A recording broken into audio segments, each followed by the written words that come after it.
এই কি আনতে গেছিলি? পার্সেল। কি সব ভাবে টাকা নষ্ট করছে। এটা করতে হয় টাকা নষ্ট, মাঝে মাঝে নিজের জন্য টাকা নষ্ট করতে হয়। কি নিয়ে আসলি? দেখ না, দেখতে বলো। দেখো কি নিয়ে এসেছি, সবাইকে দেখা কি নিয়ে এসেছি আমি, সবাই দেখো। দেখো দেখো কিভাবে টাকা নষ্ট করে একটা মানুষ, যে কিভাবে টাকা নষ্ট করতে হয়। দাঁত খিচিয়ে দেখো।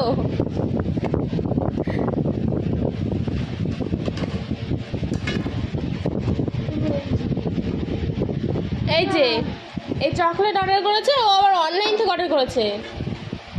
কত টাকা দাম নিল? 450। কি চকলেট বলে দে একটুখানি, কেউ যদি খাই নিতে পারবে এটা। উচ্চারণ করতে পারবো না। ফরেরো রজার্স, হ্যাঁ ফরেরো রজার্স।